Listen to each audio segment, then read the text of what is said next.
Good morning. प्रथम वर्ष यानी फर्स्ट ईयर में आधार पाठ्यक्रम में हिंदी विषय में अपन पढ़ रहे थे पर्यायवाची शब्द। पिछली कक्षा में अपन पर्यायवाची शब्द के विषय में पढ़ा था, कुछ एग्जाम्पल भी पढ़े थे। आज अपन पढ़ेंगे अनेकार्थी शब्द। अनेकार्थी शब्द यानी कि शब्द एक है लेकिन उसके कई अर्थ हैं, कई मायने हैं, कई मतलब है, ठीक है ना। यानी कि एक शब्द कई अर्थ देने वाला शब्द होता है और उसको हम अनेकार्थी शब्द कहते हैं। इसका कुछ एग्जाम्पल आपके सामने रखे गए हैं, इसको अपन देख लेते हैं। तो दो तीन चीजें इसमें देख लेते हैं कि अनेकार्थी शब्द से अभिप्राय है किसी एक शब्द के संदर्भानुसार अनेक अर्थ होना। अर्थ की दृष्टि से हिंदी शब्द का एक ऐसा वर्ग जिसके अंतर्गत आने वाले शब्दों के कई अर्थ ग्रहण किए जाते हैं, ठीक है ना। ऐसे शब्दों को अनेकार्थी कहा जाता है। उदाहरणार्थ तीर्थ के दो अर्थ हैं, तीर के दो अर्थ हैं, तट और बाण। मैं नर्मदा के तीर जा रहा हूँ, वाक्य में तीर का अर्थ तट ग्रहण किया जाएगा। इस प्रकार कुछ शब्द हैं जो आपके सामने रखे गए हैं। यानी कि अकॉर्डिंग टू कंडीशन, इंग्लिश में आप देखे होंगे अकॉर्डिंग टू कंडीशन यानी कि परिस्थिति के अनुसार इस्तेमाल किए जाने वाले शब्द अनेकार्थी शब्द कहलाते हैं, ठीक है ना। जैसे एक एग्जांपल में बता दूं, कनक। कनक का मतलब क्या होता है? सोना। लेकिन कनक का ही मतलब होता है धतूरा, ठीक है। अब कहाँ पे सोना माना जाए, कहाँ पे धतूरा माना जाए, इसकी पहचान कैसे हो? तो इसकी पहचान के लिए आप अगर सोना आपको दिखाई दे तो वहां पे कनक का मतलब सोना ही है। या आपको ऐसी परिस्थितियां लिखने में पढ़ने में नजर आए कि जहां पे सोने से या जहां पे गहने से या जहां पे सोने से निर्मित सिचुएशन, वहां पे आप सोना लगाइए कनक का मतलब। लेकिन अगर कहीं फल, कहीं पौधा, कहीं वृक्ष, कहीं ऐसा सिचुएशन आपको दिखाई दे तो वहां पे कनक का मतलब धतूरे से लगाइए। अब धतूरा कहीं ना कहीं जहर भी माना जाता है, विष भी है, तो उसको आप देखिए कि कहाँ पे विष की बात आए तो वहां पे आप देख सकते हैं। तो यानी कि ये शब्द ऐसे शब्द हैं जो अकॉर्डिंग टू कंडीशन, परिस्थिति के अनुसार इस्तेमाल किए जाते हैं, समझे जाते हैं, ठीक है। तो कुछ एग्जाम्पल यहाँ पे आपके सामने रख दिए गए हैं, उसको अपन समझते हैं। तो पहला है अक्षर। अक्षर का मतलब होता है, कई मतलब होते हैं।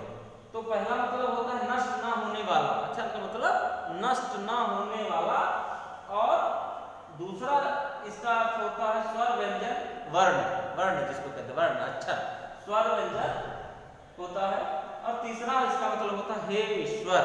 अक्षर शब्द का इस्तेमाल हुआ तो हे ईश्वर कह सकते हैं आप, वर्ण कह सकते हैं स्वर व्यंजन वाला, और नष्ट ना होने वाला भी कह सकते हैं।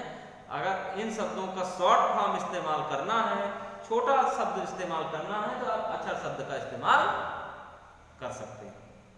फिर दूसरा अज। दूसरा एग्जाम्पल बताएगा अज का मतलब क्या क्या हो सकता है? ब्रह्मा, बकरा, दशरथ के पिता। 3 ब्रह्मा, बकरा, दशरथ के पिता। अब आज शब्द का भी इस्तेमाल यहाँ पे किया गया है। अब इसको अपने अर्थ के अनुसार इन शब्दों का प्रयोग कर सकते हैं। फिर अगला है अंबर। अंबर का मतलब क्या होता है? आकाश। दूसरा मतलब होता है कपड़ा, ठीक है ना। अंबर से आप आकाश का अर्थ निकाल सकते हैं, कपड़े में भी अंबर का शब्द का इस्तेमाल कर सकते हैं। और सुगंधित, एक सुगंधित द्रव्य भी इस्तेमाल कर सकते हैं। इसमें किसी भी प्रकार का कोई संशय या कोई वो नहीं है, ठीक है। फिर अगला है अधर। अधर का मतलब है क्या होता है?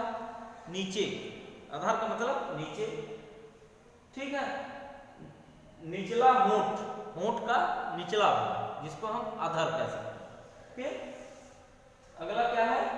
शून्य। यहाँ पे शून्य होना चाहिए, शून्य के बीच में, शून्य बीच में, शून्य भी होता है। अधर का मतलब शून्य होता है और बीच में भी होता है, यानी कि किसी भी चीज का सेंट्रल, केंद्र, बीच का हिस्सा, ठीक है। तो बीच में भी इसका इस्तेमाल किया जा सकता है अधर। फिर अगला है अर्थ। अर्थ से क्या तात्पर्य है? तो अर्थ से तात्पर्य है यानी मुद्रा। और आशय, आशय भी अर्थ का जो है तो अर्थ देता है आशय। और बाद का यानी कि बाद का,